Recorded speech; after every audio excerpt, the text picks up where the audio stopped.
श्री स्वामी समर्थ. जय जय स्वामी समर्थ. नमस्कार स्वामी भक्तांनो, तुमचे स्वागत आहे माझ्या चॅनलवर. सर्वांचे कल्याण हो ही स्वामी चरणी मनापासून प्रार्थना. स्वामी म्हणतात, बाळा बस झाले आता. तुझे अश्रू थांबव, आता रडायचे नाही. आता ज्या लोकांनी तुला आजपर्यंत रडवले आहे, तुला हे अश्रू दिले आहेत, आता वेळ त्यांची आहे. त्यांच्या कर्माची फळे आता त्यांना मिळण्याची वेळ आली आहे. म्हणूनच बाळा, या सर्वांशी तुला लढण्याची बळ कसे मिळेल हे सांगण्यासाठीच हा संदेश तुझ्यापर्यंत मी घेऊन आलो आहे. पण हा संदेश शेवटपर्यंत ऐकल्यानंतरच तुला समजेल की आता तुला खंबीरपणे राहायचं आहे की फक्त रडत बसायचे आहे. हे सर्वस्वी हा संदेश ऐकल्यानंतरच तू ठरवू शकतो. म्हणूनच बाळा, हा संदेश तू शेवटपर्यंत ऐकावा अशी आमची तुला आज्ञा आहे. स्वामी म्हणतात, बाळा, आजपर्यंत तुझ्यासमोर खूप दुःखाचे डोंगर उभे राहिले. खूप काळजी आणि चिंता तुला ग्रासत राहिल्या. पण तुला माहीत आहे का, तू यातून कधी सही सलामत बाहेर पडलास? कधीतरी मागे वळून बघ आणि याचा विचार कर की जेव्हा तू खूप संकटात होतास, तुला काहीच मार्ग दिसत नव्हता. कुठे जावे, काय करावे हे तुला सुचत नव्हते. तुझा जीव तुला नकोसा झाला होता. तेव्हा तू मला बोलला, स्वामी आई, काहीतरी मार्ग दाखवा. यातून मला बाहेर पडण्यासाठी काहीतरी शक्ती द्या. माझ्या पाठीशी उभे रहा. माझ्या हातून काय चुकले असेल तर मला माफी करा. बाळा, असे तू माझ्यासमोर वारंवार कळवळून सांगत होतास. बाळा, त्या क्षणी तुला माहीत नाही की तुझ्या दुःखाचे डोंगर तुझ्या आयुष्यातून कधी निघून गेले. तुला जेव्हा हे समजले तेव्हा तू बोलला की स्वामी माऊली, हे कसे शक्य झाले? आजपर्यंत ज्या संकटांना मी पुरता ग्रासून गेलो होतो, घाबरून गेलो होतो, खूप काही चिंतेने व्यापून गेलो होतो, पण मला समजलेच नाही की तुम्ही यातून मला कधी अलगद बाहेर काढले. कारण बाळा, हे करण्यासाठी मला तुझ्यापर्यंत याच लागले. कारण तू माझी इतकी चिंता आणि काळजी असताना देखील, तुझ्यावर एवढे मोठे संकट असताना देखील आमची निरंतर भक्ती करत राहिला. आमच्या नामस्मरणामध्ये कधीही खंड पडू दिला नाही. म्हणून बाळा, याच गोष्टीवरती आम्ही खूप प्रसन्न होऊन तुझ्या दुःखांना तुझ्या आयुष्यातून घालून दिले. आता बाळा, निश्चिंत रहा. आता रडायचे नाही. आता ते अश्रूंना सांग की माझी माऊली, माझी स्वामी आई माझ्या पाठीशी उभी आहे. आता कुठलेही संकट आले तरी तुला डगमगायचे नाही. कितीही काटे आले, कितीही नकारार्थी लोकांशी तुझा संपर्क झाला, कोणीही तुझे वाईट करण्याचे ठरवले, तरीही तुला चिंता करण्याचे किंवा घाबरण्याचे काहीच कारण नाही. कारण आता तुझ्या आयुष्यात ही ब्रह्मांडाची शक्ती आली आहे. तुझ्या पाठीशी, तुझ्याबरोबर, तुझ्या हृदयात तिचा कायम निरंतर वास आहे. बाळा, आता अशक्य ते शक्य होणार आहे. हे लक्षात ठेव. कुठल्याही संकटांना, कुठल्याही वादळांना ठणकावून सांग, आता त्यांची हिंमत नाही तुझ्यासमोर यायची. बाळा, तुझ्या कुटुंबासाठी तुझी काही स्वप्न आजपर्यंत बघितले आहेस, आता ते पूर्ण करण्याच्या मागे लाग. प्रत्येक कार्य हाती घेऊन निष्ठाने प्रत्येक संकटाचा सामना करत ते कार्य हाती घे आणि मग बघ, फक्त त्यामध्ये यश तुलाच मिळणार आहे. कारण बाळा, तुझ्या कष्टाचे, तुझ्या मेहनतीचे आता चीज होणार आहे. मला मान्य आहे की तू खूप कष्ट करूनही तुला आजपर्यंत काही गोष्टींमध्ये यश मिळाले नाही. पण बाळा, आता हे सर्व काही तुझ्या आयुष्यातून संपणार आहे. आता ते सुख, वैभव, आनंद तुझ्या दिशेने येणार आहे. फक्त बाळा, तू तयार रहा. स्वामी भक्तांनो, तुमचा हा विश्वास आपल्या स्वाभिमाऊलीवर असेल आणि तुम्ही सुद्धा हे सुख, वैभव, आनंद घेण्यासाठी तयार असाल तर कमेंट बॉक्समध्ये होय स्वामी आई मी तयार आहे. या सर्व गोष्टींसाठी अशी कमेंट करा आणि आपले चॅनलला सबस्क्राईब करा. श्री स्वामी समर्थ. हा व्हिडिओ टाळू नकोस, कारण देव तुला काहीतरी सांगू इच्छितो. या आठवड्यात तुमचे आयुष्य पुढील स्तरावर जाईल. या प्रवासात तुम्ही एकटे नाही आहात. देव तुमच्या पाठीशी आहे. जास्त विचार करू नका, कारण लवकरच तुमच्या योजना पूर्ण होतील. तुमची वेदना आरामात बदलेल आणि अडथळे चमत्कारात बदलतील. त्यामुळे माझ्यावर विश्वास ठेवा आणि पुढे जा. लवकरच तुम्हाला तुमच्या सर्व प्रयत्नांची परतफेड मिळेल. जर तुझा देवावर विश्वास असेल तर स्वामी माऊली टाईप करा. देव म्हणतो, कृपया समजून घ्या की मी तुमच्या सर्व प्रार्थना ऐकतो. तुम्ही जे काही मागतात ते सर्व तुम्हाला मिळत नाही. याचा अर्थ असा नाही की मी ऐकत नाही. याचा अर्थ असा आहे की माझ्याकडे तुमच्यासाठी खूप चांगले काहीतरी आहे. तुमची वेळ येत आहे. तुमच्यासाठी काहीतरी चांगलं घडणार आहे. खूप यश आणि अनेक आशीर्वाद मिळत आहे. विश्वास ठेवा, प्रार्थना करत राहा. तुमचे जीवन अधिक चांगल्यासाठी बदलत आहे ते पहा. ईश्वर वेळ आणि दबाव वापरून सुरवंटाचे फुलपाखरांमध्ये, वाळूचे मोत्यांमध्ये आणि कोळशाचे हिऱ्यामध्ये बदल करतो. मग तो तुमच्यावरही काम करत आहे. बाळा, मी कधी-कधी तुमचे रक्षण करण्यासाठी तुमच्या जीवनातून लोकांना काढून टाकतो. त्यांच्या मागे धावू नका. जेव्हा तुम्ही देवाशी बोलता तेव्हा ती प्रार्थना असते. देव तुमच्याशी बोलतो तेव्हा ते ध्यान असते. तुम्ही सहमत असाल तर होय कमेंट करा. देव म्हणतो, तुम्ही कदाचित कठीण काळात असाल, परंतु काळ नेहमी तुमच्याशी सर्वात कठीण काळात लढतो. जेव्हा त्याला माहीत असतं की माझ्याकडे तुमच्यासाठी काहीतरी चांगले आहे. तुम्ही सहमत असाल तर आत्ताच हा व्हिडिओ लाईक करा. देव म्हणतो, मला तुम्ही नकारात्मक होणं थांबवण्याची गरज आहे.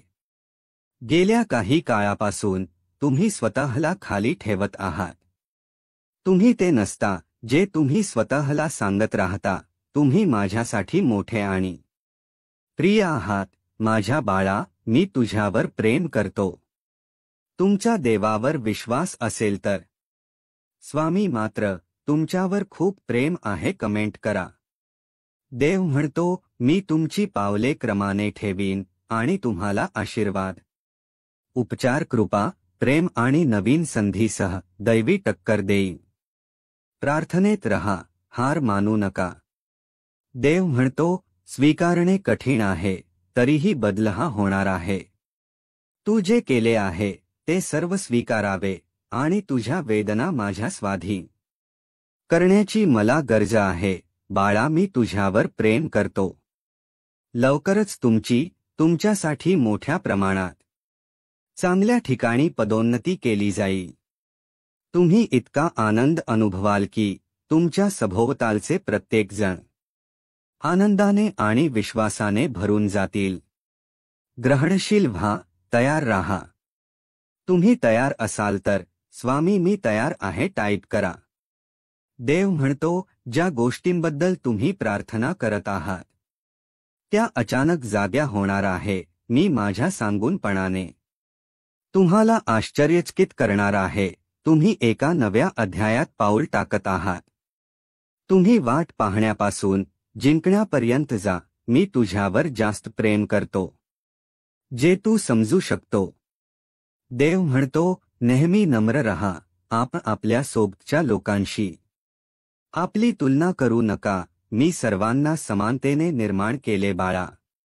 मी तुझ्यावर प्रेम करतो. देव सांगतो, तुमच्या बोललेल्या प्रार्थनेचे उत्तर दिले जाईल. हे देवाची इच्छा आहे. होय, देव तुम्हाला ओळखतो. देव तुमचे ऐकतो. देव तुमच्यासाठीच आहे. तू खूप धन्य आहेस. देव तुमच्यावर प्रेम करतो. तुम्ही सहमत असाल तर होय कमेंट करा. देव म्हणतो, जेव्हा तुम्हाला अडथळे आणि परीक्षांचा सामना करावा लागतो तेव्हा शुद्ध आनंद असा विचार करा, कारण जेव्हा तुमच्या विश्वासाची चाचणी घेतली जाते तेव्हा ते तुम्हाला माझ्याशी अधिक कनिष्ठ नातेसंबंध विकसित करण्याच्या स्थितीत ठेवते. देव म्हणतो, तू खूप काही करू शकतो, तुला दिलेले मन खूप शक्तिशाली आहे. त्या शक्तीचा उपयोग करून प्रयत्न चालू कर. पुढील दिवसात तुम्हाला पैशाच्या रूपात खूप आनंद मिळेल, तसेच प्रेम आणि विपुलता मिळेल. तुम्ही तयार असाल तर होय कमेंट करा. लवकरच तुझी वाईट वेळ मी संपवणार आहे. आता तुझ्या आयुष्यात आनंद मी आणणार आहे. देव म्हणतो, त्याच्यावर विश्वास ठेवा. तुम्हाला काय हवे आहे हे त्याला माहिती आहे. योग्य वेळी ते होईल. देव म्हणतो, मी तुझ्यावर या जगातील सर्वांपेक्षा जास्त प्रेम करतो. मी तुला इतरांपेक्षा जास्त ओळखतो. मी तुला इतरांपेक्षा जास्त समजून घेतो. प्रत्येक जण तुला एकटे सोडत असताना मी नेहमी तुझ्या बरोबर असतो. तुमचा विश्वास असेल तर गॉड इज ग्रेट कमेंट करा. देव म्हणतो, समस्या सांगून रडणे थांबवा. ते सोडवण्याचा विचार करा. कारण जगात अशी कोणतीही समस्या नाही यावर उपाय नाही. कधीही हार मानू नका. मी नेहमी तुझ्या सोबत आहे. तत्पूर्वी तुम्ही चॅनलवर नवीन असाल तर आपल्या चॅनलला सबस्क्राईब करून शेअर करायला विसरू नका. कारण तुमच्या एका शेअरने कुणाचे तरी हरलेले मन पुन्हा जागृत होण्यास मदत होईल आणि तुम्ही नकळत पुण्याचे भागीदार ठराल. आणि व्हिडिओ आवडल्यास व्हिडिओला नक्कीच लाईक करा. देव म्हणतो, आपण हे एकटे करू शकत नाही, परंतु आपण एकत्र करू शकतो. जेव्हा तुम्ही संघर्ष करता तेव्हा माझे हृदय दुखते. कृपया तुमच्या सर्व समस्या घेऊन माझ्याकडे या. देव म्हणतो, बदल स्वीकारणे नेहमी सोपे नसते, परंतु तुम्हाला जिथे जायचे आहे तिथे पोहोचवणे माझ्यासाठी आवश्यक आहे. बदलाची अपेक्षा करा, हे भयानक आहे. पण मी तुझ्यासोबत आहे बाळा. मी तुझ्यावर प्रेम करतो. सर्व काही तुमच्या कल्पनेपेक्षा चांगले होणार आहे जेव्हा तुम्ही ही अपेक्षा करता. कृतज्ञ होण्याचे निवडता तेव्हा संपूर्ण विश्व चमत्कार प्रकट करतो. तुमचा विश्वास असल्यास होय टाईप करा. देव म्हणतो, बलवान आणि धैर्यवान व्हा. मी तुमचा देव आहे. मी 6 दिवसात जग निर्माण केले. माझ्यावर विश्वास ठेवा. मला तुमच्यावर आणि तुमच्या सर्व समस्यांवर विजय मिळवण्यात मदत करण्याची शक्ती आहे. जो माझा हा शक्तिशाली संदेश शेवटपर्यंत पाहील तो भाग्यवंत ठरेल. देव म्हणतो, हा आजचा दिवस तुम्हाला अशा प्रकारे आश्चर्यचकित करणार आहे ज्याची तुम्ही कधीही अपेक्षा केली नसेल. तुमचे जीवन तुमच्या आयुष्यात सर्वत्र चमत्कारांनी भरले जाईल. मोठ्या अपेक्षा करा. देव म्हणतो, तुझी इच्छा पूर्ण झाली आहे. दावा करण्याची वेळ आली आहे. तुम्ही त्याची खूप वाट पाहिली होती, पण आता ती खरी होणार आहे. देव म्हणतो, तुमच्यासाठी चांगली बातमी येत आहे. हे एक लक्ष्य नसेल की अलीकडे घडलेल्या सर्व गोष्टी वेगळ्या असूनही तुम्ही आता योग्य मार्गावर आहात. माझ्याजवळ तुझे खरे बोल आहे. जोपर्यंत तुमची परिस्थिती बदलत नाही तोपर्यंत प्रार्थना करा. चमत्कार दररोज घडतात, म्हणून विश्वास ठेवणे थांबवू नका. देवाची कृपा सदैव आपल्यावर आहे. तुमच्या देवावर विश्वास असेल तर होय, माझा देवावर विश्वास आहे कमेंट करा. देव तुमच्यामध्ये आणि तुमच्याद्वारे सध्या जे काही करत आहे ते भविष्यासाठी परिपूर्ण तयारीत आहे, जे फक्त तोच पाहू शकतो. त्याची काळजी करू नका. त्याद्वारे प्रार्थना करा. तुम्ही सहमत असाल तर परमेश्वरी शक्ती माझ्यासोबत आहे कमेंट करा. देव म्हणतो, तू खूप सहन केला आहे. मला तुला मुक्त करायचा आहे. मला तुमची मदत करायची आहे बाळा, मी तुझ्यावर प्रेम करतो. आता शांतपणे तुम्ही हे बोला, मी माझ्या जीवनात विपुलता, स्पष्टता, आरोग्य, प्रेम आणि सकारात्मक ऊर्जेचे स्वागत करतो. माझ्या आयुष्यातील प्रत्येक गोष्टीसाठी मी कृतज्ञ आहे आणि मला खात्री आहे की माझा दिवस खूप चांगला जाईल. कर्माचे 12 नियम जे तुमचे जीवन बदलते. महान कायदा, आपण जे काही विश्वास टाकतो त्या आपल्याकडे परत येईल. सृष्टीचा नियम, जीवन स्वतः घडत नाही, आपण ते घडवून आणले पाहिजे. मानवतेचा नियम, बदलण्यासाठी काहीतरी स्वीकारले पाहिजे. वाढीचा नियम, जेव्हा आपण स्वतःला बदलतो तेव्हा आपले जीवन देखील अनुसरण बदलते. जबाबदारीचा नियम, आपल्या जीवनात काय आहे त्याची जबाबदारी आपण घेतली पाहिजे. कनेक्शनचा नियम, भूतकाळ, वर्तमान आणि भविष्य हे सर्व जोडलेले आहे. फोकसचा नियम, आपण एकाच वेळी 2 भिन्न गोष्टींचा विचार करू शकत नाही, देणे आणि आदर. तितक्या करण्याचे नियम, आपले वर्तन आपल्या विचार आणि कृतीशी जुळले पाहिजे. गेलेली वेळ पुन्हा येऊ शकत नाही, त्यामुळे प्रयत्न चालू करा. परिवर्तनाचा नियम, जोपर्यंत आपण त्यातून शिकत नाही आणि बदल किंवा मार्ग घेत नाही तोपर्यंत इतिहासाची पुनरावृत्ती होते. संयम आणि बक्षीस असा नियम, सर्वात मौल्यवान बक्षीस म्हणजे आवश्यक ती चिकाटी. महत्वाचा नियम म्हणजे प्रेरणा, पुरस्कार हे आपण त्यात घालवलेल्या ऊर्जा आणि प्रयत्नांचे परिणाम आहे. देव म्हणतो, मला माहित आहे की तुला वेदना होत आहे, कुणीही तुझे अश्रू पाहू शकत नाही. पण माझ्यावर विश्वास ठेव, तुझ्या सर्व वेदना संपणार आहे. देव म्हणतो, माझ्यावर विश्वास ठेव, एक दिवस तू माझ्यावरील विश्वास गमावला नाहीस तर त्याचा तुला अभिमान वाटेल. मी तुम्हाला निराश करणार नाही. तुम्हाला सध्या जाणवत असलेली वेदना ही येत असलेल्या आनंद आणि समाधानाच्या तुलनेत काहीच नाही. तो यशस्वी होईपर्यंत मी तुला धीट करीन. रडू नकोस, अति विचार करू नकोस, ताण घेऊ नकोस. परमेश्वर पुढील 24 तासांमध्ये तुम्हाला एक शक्तिशाली आशीर्वाद देण्याचा गट दिसत आहे. तुम्ही तयार असाल तर, स्वामी आई मी तुझं बाळ आहे, कमेंट करा. प्रकाशात देवावर विश्वास ठेवणे म्हणजे काहीच नाही, तर अंधारात त्याच्यावर विश्वास ठेवणे म्हणजे विश्वास. जर तुम्ही तुमचे पाय हलवण्यास तयार नसाल तर देवाला तुमच्या पावलांचे मार्गदर्शन करण्यास सांगू नका. तुम्ही सहमत असाल तर आत्ताच हा व्हिडिओ लाईक करा. भक्ती मार्गाच्या एका विशिष्ट टप्प्यावर भक्ताला भगवंताच्या रूपात समाधान मिळते आणि दुसऱ्या टप्प्यावर त्याशिवाय भगवंतात समाधान मिळते. अपघाताने काहीही होत नाही.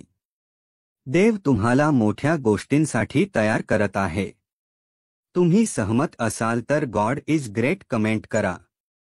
तत्पूर्वी तुम्ही चॅनलवर नवीन असाल तर आपल्या चॅनलला सबस्क्राईब करून शेअर करायला विसरू नका. कारण तुमच्या एका शेअरने कुणाचे तरी हरलेले मन पुन्हा जागृत होण्यास मदत होईल आणि तुम्ही नकळत पुण्याचे भागीदार ठराल. आणि व्हिडिओ आवडल्यास व्हिडिओला नक्कीच लाईक करा. देव म्हणतो, या 4 गोष्टी इतरांना मुळीच सांगू नये, फायद्यात राहाल. 1. संपत्तीच्या गोष्टी कधीही सांगू नका. जर तुम्हाला जास्त आर्थिक लाभ किंवा जास्त आर्थिक नुकसान होत असेल तर तुम्ही त्याबद्दल कोणालाही सांगू नये. जर तुम्ही पैसे कमवले तर ते पैसे मिळवण्यासाठी लोक तुमच्या विरोधात कोणत्याही प्रकारचे षड्यंत्र रचू शकतात. त्यामुळे तुमचे आयुष्य धोक्यात देखील येऊ शकते. जर तुम्ही इतर लोकांना आर्थिक नुकसानीबद्दल सांगितले तर ते तुम्हाला मदत करण्यापासून माघार घेतील. 2. आपला अपमान. जर तुम्हाला आयुष्यात कधी काही कारणास्तव अपमानाला सामोरे जावे लागले असेल तर तुम्ही कोणाशी या विषयावर चर्चा करू नये. हे शक्य तितकं गुपित स्वतःकडे ठेवा. जरी एखाद्याला हे कळले तरीही त्यांनी विचारले तरी सामान्य पद्धतीने उत्तर द्या. जास्त स्पष्टीकरण दिल्याने लोकांचा तुमच्यावरील विश्वास कमी होऊ शकतो. म्हणून अशा गोष्टी स्वतःकडे ठेवाव्यात. 3. कौटुंबिक कलह. कुटुंबातील भांडणे आणि कलहाबद्दल कोणाशी चर्चा करू नये. कारण लोक प्रथम तुमचं बोलणं खूप काळजीपूर्ण ऐकतील, पण तुमच्या पाठीमागे या गोष्टीचा त्यांच्यावर काही परिणाम होणार नाही. उलट लोक तुम्हाला तुमच्या कुटुंबातील सदस्य विरुद्ध भडकवू शकतात. कौटुंबिक वादाबद्दल सांगून आपण फक्त लोकांना चर्चेसाठी एक विषय द्याल हे लक्षात घ्या. 4. दानधर्म. जर तुम्ही एखाद्याला दान करता तर तुम्ही त्या देणगीबद्दल कोणालाही सांगू नये. कारण हिंदू धर्मात गुप्त दान हे श्रेष्ठ दान मानले जाते. तुम्ही ज्यांना दान केले त्या व्यक्तीची कृपा लाभावी अशी वाटत असेल तर दान केल्याबद्दल कोणालाही सांगू नये. जीवनात येणारे अवघड प्रसंग आणि देवळात मिळणारा प्रसाद. जीवनातले येणारे अवघड प्रसंग आणि देवळात मिळालेला प्रसाद यातून असाही बोध निघू शकतो. तेव्हा हा प्रसंग आणि बोध घेऊन जगणं सोपं होतं की नाही बघा. एक घडलेल्या प्रसंगाचा वृत्तांत वाचण्यात आला. झाले असे की एक गृहस्थ छोट्याशा गावात निवृत्त शिक्षकाचा सत्काराला गेले होते. ग्रामस्थांनी छान तयारी केली होती. चहापाणी झाले. हाती थोडा वेळ होता. लोक जमू लागले होते. गावातला तरुण गृहस्थास म्हणाला, थोडा वेळ आहे. भैरीच्या देवळात जाऊन येऊ. गृहस्थासोबत आलेल्या मित्राला देवळात जाण्याची गोष्ट फारशी आवडली नाही. त्याच्या चेहऱ्यावर दिसतच होते. मी निघालो तसा तोही निघाला. देऊळ म्हणजे खोपटेच होते. फार जागृत ठाणे आहे सर. सगळे गाव मानते. गावातला तरुण म्हणाला. त्यांचा मित्र कसनुसा हसला. देवळात जाऊन नमस्कार झाला. गुरवाने प्रसाद दिला. गृहस्थाने पाया पडून प्रसाद तोंडात टाकला. परंतु त्यांच्या मित्राच्या हातात प्रसाद तसाच होता. त्याने पहिल्यांदा वास घेतला. मग निरखून पाहिले. न खाता त्याने प्रसाद हळूच एका दिवळीत ठेवला. गृहस्थांनी प्रदक्षिणा घातली तेव्हा गुरव म्हणाला, ब्र केलं तुम्ही सत्काराला आला ते. गुरुजी फार भला माणूस. सगळं गाव शान केलं. कुठं अडू द्यांडू द्या देवासारखं गुरुजी पळत येणार. पण नशिबान त्यांना न्याय दिला नाही. गुरवाच्या या वाङ्मयाने गृहस्थांनी गुरव काय सांगताय त्याकडे कान टवकारले. गुरुजींचे जीवन समजून घेण्यासाठी गुरवाला 1-2 प्रश्न विचारले. गुरुजींची जीवनकथा ऐकून ते स्तब्ध झाले. तरुण मुलगा अकाली गेला. लग्न झालेल्या मुलीचा संसार मोडला. मुलगी माहेरी आली. बायकोला दोन्ही धक्क्याने वेड लागले. तिला सावरून उभी करून गाडी रुळावर येत होती तेव्हाच मुलीने जीव दिला. एकमेकांच्या आधाराने ते दोघे उभे राहिले. सारे गावच कुटुंब बनवले. गुरुजींनी केलेले कार्य त्यांना माहीत होते, पण ही सारी दुःख भरली कहाणी माहीत नव्हती. कार्यक्रम झाल्यावर निघताना ते गृहस्थ आणि त्यांचा मित्र गुरुजींचा निरोप घ्यायला मुद्दाम गेले. तेव्हा गृहस्थांनी राहवून निघताना गुरुजींना विचारले, हे सगळे कसे सहन केलेत? गुरुजी म्हणाले, आयुष्यात जे आपल्याला मिळते तो देवाचा प्रसाद मानला. चिकित्सा नाही, चिरफाड नाही, चिडचिड नाही. प्रसाद हातात आला की चटकन तोंडात टाकतो की नाही आपण. चवीचा विचार नाही करत. ताजे शिळे म्हणत नाही. त्याला पेढा मला गूळ का म्हणत नाही. घेतो, खातो, धन्य होतो. हे कधी विसरलो नाही. प्रसाद देवाचा प्रतिसादच मानला. गृहस्थांचे डोळे भरून आले. त्यांनी वाकून नमस्कार केला. गुरुजींचा स्पर्श आणि हास्याचा जणू त्यांना प्रसादच मिळाला. गुरुजींशी झालेल्या संवादातून केवढा हितोपदेश मिळाला, तोही सहजच. प्रसाद देवाचा प्रतिसाद असतो, हे पटले तर जगणे किती सुंदर बनून जाते हे समजते. मंदिरात आपल्याला प्रसाद मिळतो, त्याची आपण चिकित्सा राहोच, चर्चाही करत नाही. कुणाला 4 शेंगदाणेच मिळतील तर कुणाला बत्तासा. कुणाला काजूचा तुकडा असलेला शिरा मिळेल तर कुणाला करपलेल्या शियाचा लाभ होईल. आपण प्रसाद घेतो, खातो आणि कृतकृत्यतेने हात जोडतो. देवळातल्या प्रसादासारखेच मानावेत आयुष्यातील प्रसंग. जे वाट्याला आले ते आपल्या इष्टाचा प्रतिसाद मानले की सारी घालमेलच संपते. लोटीभर पाण्याने मिळणारे समाधान पळीभर तीर्थाने का मिळते? तीर्थ असो की प्रसाद, तो तर आपल्याला मिळालेला प्रतिसाद असतो. मिळाले त्यात आपल्या जिवलगाचा अंश असतो. या गृहस्थांचा गुरुजींशी झालेल्या मुक्त संवादाचा सर्वांना एक चांगला सकारात्मक संदेश मिळतो. प्रसाद पोटभरीचे साधन नाही, ताटभरीचेही नाही. हे कुणी लक्षात का घेत नाही? अनेक महाप्रसादाचे कार्यक्रम आपण पाहतो. भंडारा असो किंवा सप्ताहात एकदाही प्रवचन कीर्तनाला आलेले महाप्रसादाला मात्र गर्दी करतात. सहकुटुंब तर येतातच, पण घरातल्यान आलेल्यासाठी टिफिन भरूनही नेतात. गोरगरिबांनी अशी झुंबड केली तर एक वेळ समजू शकतो, पण चांगल्या घरातली मंडळी असे वागताना पाहून दुःख होते. भरभरून घेतातच पण संपले नाही तर तसेच टाकूनही देतात. हा काही प्रसाद नाही. महाप्रसाद तर मुळीच नाही. परमार्थ वेगळे काय शिकवतो? आयुष्यातला प्रत्येक क्षण भगवंताचा प्रसाद म्हणून स्वीकारता आला तर सारे तणाव, सारा वैताग संपून जाईल. जगणे प्रासादिक होईल. बीजात सारा वृक्ष सामावलेला असतो, तसा कणाकणात ब्रह्मांडव्यापी आनंद कोंदटलेला असतो. पण आपल्या हव्यासापोटी आपण ब्रह्मांडच खिशात घालायचे म्हणतो. मग हट्ट सुरू होतो. आणखी मिळवेन, खूप मिळवेन, जास्तीत जास्त मिळवेन, शेवटी ओंजळ रिक्तच राहते. असे निराश होण्यासाठी आपल्याला आयुष्य मिळालेले नाही. खरे तर आयुष्य हाच महाप्रसाद आहे. एकदा ते मिळाले म्हणताना आणखी काय हवे? आता मिळवायला नव्हे तर वाटायला शिकले पाहिजे.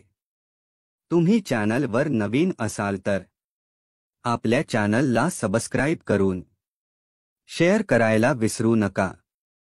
कारण तुमच्या एका शेअरने कुणाचे तरी हरलेले मन पुन्हा जागृत होण्यास मदत होईल आणि तुम्ही नकळत पुण्याचे भागीदार ठराल. कोणाला श्रीमंत व्हायचे नाही. असं म्हणतात की महालक्ष्मी धनाची देवी आहे. असे म्हणतात की देवी लक्ष्मी ज्या घरात वास करते त्या घरात कधीही धन आणि धान्याची कमतरता भासत नाही. जीवनात सदैव सुख शांती राहते. देवी लक्ष्मीची पूजा करण्याबरोबरच दररोज भगवान विष्णूची पूजा केल्याने घरात धनसंपत्ती येते. माता लक्ष्मी आणि भगवान विष्णू यांच्या कृपेने धन आणि ऐश्वर्या वाढी बरोबरच माणसाचा मानसन्मानही वाढतो. अशा लोकांची कीर्ती 4ही दिशांना पसरते. ज्योतिषशास्त्रात असे म्हटले जाते की ज्या व्यक्तीवर माता लक्ष्मी कृपा करते त्याला जर पैसे मिळण्याची शक्यता असेल तर त्याला आधीच काही शुभचिन्हे दिसू लागतात.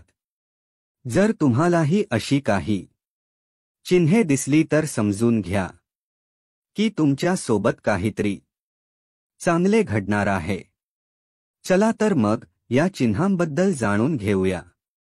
पहिले लक्षण म्हणजे जर तुमच्या घरात अचानक काळ्या मुंग्या दिसल्या, त्यांनी वर्तुळ बनवून काहीतरी खायला सुरुवात केली, तर समजून घ्या की तुमच्या घरात महालक्ष्मीची आगमन होणार आहे आणि तुम्हाला अमाप संपत्ती देखील मिळेल।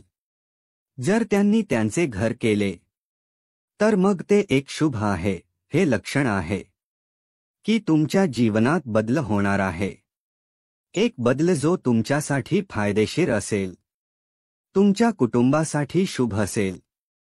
परंतु याचा अर्थ असा नाही की तुम्ही त्यांना तुमच्या घरी येण्यासाठी आमंत्रित कराल। मुंग्या अशाच अनिश्चित काळासाठी येत राहतात। जेव्हा तुम्हाला स्पष्ट दिसेल की त्यांच्या आगमन केवळ जीवनात बदल घडवून आणण्यासाठी होत असल्याचे समजेल, त्यामुळे त्यांच्या स्वागतासाठी पीठ ओतणे सुरू करा। असे केल्याने तुमच्या देवाला कळेल की तुमच्यापर्यंत संकेत पोहोचला आहे। मग मुंग्या आपोआप परत येतील। दुसरा संकेत, जरी पक्ष्यांना आपली घरटी झाडांच्या डाळीवरच बनवायला आवडत असली तरी आजच्या काळात जागेअभावी पक्षी घराच्या खिडक्या, आकाशकंदील इत्यादी ठिकाणी घरटे बनवतात। असे अनेकदा दिसून येते।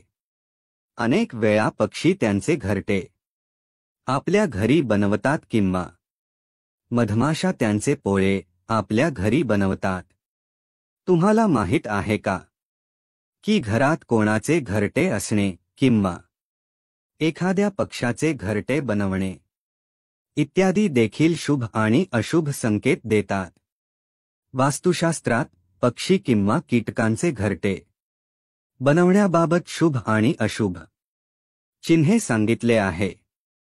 जर तुमच्या घरात एखाद्याने किंवा एका पक्षाने घरटे बनवले असेल तर जाणून घ्या की ते तुमच्यासाठी शुभ आहे आणि आता तुमच्या घरात महालक्ष्मीच्या आगमन होणार आहे। तिसरा संकेत, सामान्यतः लोकांना घरामध्ये पाल दिसली की लगेचच ते पळून लावणे सुरू होते। खूप कमी लोकांना हे माहीत आहे की घरात पाल दिसणे शुभ मानले जाते। खास करून जर तुम्हाला पाल घरच्या मंदिराजवळ दिसली तर ते आणखी भाग्यवान असतील, कारण ते तुम्हाला चमत्कारिक परिणाम देतील। मान्यतेनुसार सामान्यतः असे दिसून येते की लोक तिला चांगले मानत नाहीत आणि हाकलून देतात। पण आम्ही तुम्हाला इथे सांगतो की अचानक पाल दिसणे खूप शुभ मानले जाते। जर ती घराच्या मंदिरात दिसली तर ते अधिक शुभ मानले जाते। हे महालक्ष्मीच्या आगमनाचे लक्षण आहे असे म्हटले जाते। जर पाल एखाद्याचा पाठलाग करताना दिसली तर ते घरातील प्रगतीचे लक्षण आहे। तसंच तुळशीच्या रोपामध्ये पाल दिसणे खूप शुभ मानले जाते। हे अमाप संपत्ती मिळण्याचे लक्ष आहे। चौथा संकेत, चौथे लक्षण म्हणजे सहसा जेव्हा आपल्या हातपाय खाजवतात, म्हणजेच हातापायांना खास येते, तेव्हा आपण त्याकडे दुर्लक्ष करतो। तर घरातील वडीलधारी मंडळी नेहमी सांगतात की हातापायांना खाज येण्यामागे शुभ किंवा अशुभ चिन्हे दडलेले असतात। तथापि याकडे आपण फारसे लक्ष देत नाही। परंतु या विषयाबाबत सामुद्रिक शास्त्र आणि शकुनशास्त्रमध्ये महत्त्वाची माहिती देण्यात आली आहे। या शास्त्रानुसार हातावरील खास तुम्हाला सांगते की धनलाभ होणार आहे। चला तर मग जाणून घेऊया की कोणता हात खास येण्यासाठी शुभ आहे।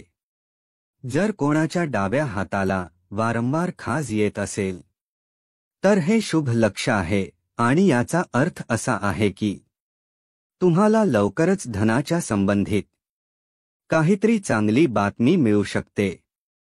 हाताला खाज येणे हे धनलाभाचे लक्षण आहे। हा धनलाभ कोणत्याही माध्यमातून होऊ शकतो। त्यामुळे जेव्हा जेव्हा डाव्या हाताला खाज येते तेव्हा समजून घ्या की खूपच चांगले दिवस येणार आहे। 5वा संकेत.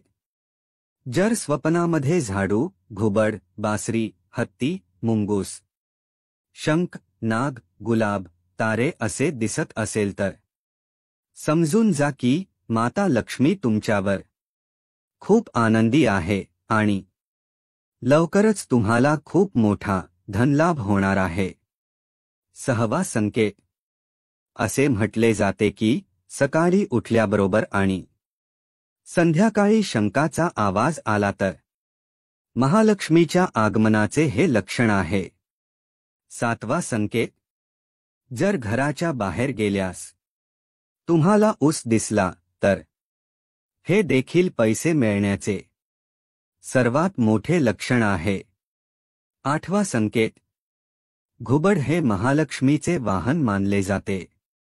घुबडाबाबत आपल्या समाजात अनेक प्रकारच्या समजुती प्रचलित आहे.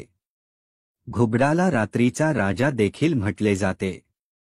शकुन शास्त्रानुसार घुबड दिसणे अनेक ठिकाणी शुभ आणि अनेक ठिकाणी अशुभ मानले जाते. जसे की तुम्ही प्रवासाला जात असाल आणि वाटेत तुम्हाला घुबड दिसले तर हे धन मिळण्याचे संकेत आहे. तर घुबड घरी आले तर ते अशुभ मानले जाते. त्यामुळे घराची प्रगती थांबू शकते. 9वा संकेत. जर तुम्ही काही कामासाठी बाहेर जात असाल आणि वाटेत कुत्रा काहीतरी खाताना तुम्हाला दिसत असेल तर समजून जा की तुम्हाला खूप पैसे मिळणार आहे. माता लक्ष्मीचे लवकरच तुमच्या घरी आगमन होणार आहे. 10वा संकेत. जर तुम्हाला सकाळी सकाळी बाहेर पडल्यावर कोणीतरी झाडू मारताना दिसल्यास हा देखील एक शुभ संकेत तुमच्यासाठी ठरू शकतो आणि लगातार असे दृश्य तुम्हाला दिसत असेल तर समजून घ्या की तुमच्या आयुष्यात खूप मोठा धनलाभ होणार आहे. तुम्हाला कुठून तरी नक्कीच पैसे मिळणार आहे. जर तुम्हाला पहाटे कोणीतरी घर झाडताना दिसले तर हा असा संकेत आहे की तुम्ही लवकरच खूप श्रीमंत होणार आहात. स्वप्न पाहणे ही एक सामान्य प्रक्रिया आहे. बरेच लोक स्वप्न पाहतात, विशेषतः लोकांना रात्री जास्त स्वप्न पडतात. काही स्वप्न वाईट असतात तर काही चांगले असतात आणि काही खूप भीतीदायक असतात जी जीवनावर महत्त्वपूर्ण प्रभाव पडतात. तुमची शुभ आणि अशुभ चिन्ह घेऊन येतात. अनेक जणांनी स्वप्नात स्वतःला झाडू मारताना किंवा झाडताना पाहिले असेल तर हे खूप चांगले लक्षण मानले जाते. हिंदू धर्मात झाडूला विशेष महत्त्व आहे. झाडूला अनेक शुभ आणि अशुभ चिन्हांशी संबंध आहे. जर तुम्हाला देखील अशी स्वप्न दिसली तर हे देखील एक लक्षण आहे की तुम्हाला लवकरच कोणत्या ना कोणत्या मार्गाने पैसे मिळणार आहे. मित्रांनो, तुम्हाला आजचा व्हिडिओ कसा वाटला हे कृपया आम्हाला कमेंट करून सांगा.